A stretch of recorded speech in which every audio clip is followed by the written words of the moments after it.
बदलापूरमधील आदर्श विद्यालय ही एक नामांकित शाळा. या शाळेत बालवर्गातल्या 3 वर्षांच्या 2 लहान मुलींसोबत शाळेतील कर्मचाऱ्याकडून दुष्कृत्य केलं जातं. मुलींच्या पालकांना हा प्रकार कळताच ते शाळेकडे धाव घेतात, त्यांच्याकडे तक्रार करतात, परंतु त्यांना शाळेकडून कोणतंही सहकार्य मिळत नाही. यानंतर मुलींचे पालक पोलीस स्टेशनमध्ये जातात, परंतु पोलीस या पालकांना तब्बल 11 ते 12 तास तक्रार न नोंदवता थांबवून ठेवतात. या संपूर्ण प्रकारात असे अनेक प्रश्न आहेत जे अनुत्तरित आहेत, ज्यामुळे आज जनता संताप व्यक्त करते.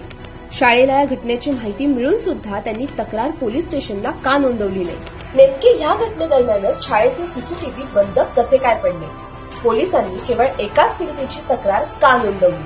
शाळेचे ट्रस्टी हे भाजपचे पदाधिकारी नेते असल्याने त्यांनी भाजपच्या वरिष्ठ नेतृत्वाशी संपर्क केला होता का? त्यांनी ही घटना दडपण्याचे आदेश दिले होते का? ही घटना घडून 7 ते 8 दिवस उलटून गेल्यानंतरही इथल्या स्थानिक लोकप्रतिनिधींनी गांभीर्याने लक्ष का दिले नाही? या संपूर्ण प्रकारातल्या यंत्रणेच्या हलगर्जीपणाने जनसामान्यात संतापाची लाट पसरल्यानंतर जनतेचा उद्रेक झाला. तेव्हा मुख्यमंत्र्यांनी तिथे भेट का दिली नाही? अतिशय संवेदनशील विषयावर जनता रस्त्यावर आक्रोश करताना राज्याच्या मुख्यमंत्र्यांनी त्याला राजकीय स्टंट म्हणणं बरोबर आहे का?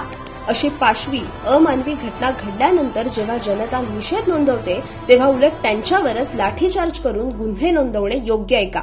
आरोपीला शिक्षा देण्यासाठी सरकार म्हणून जो पुढाकार घ्यायला पाहिजे तो पुढाकार हे मुंढे भाजप सरकार का घेत नाहीये?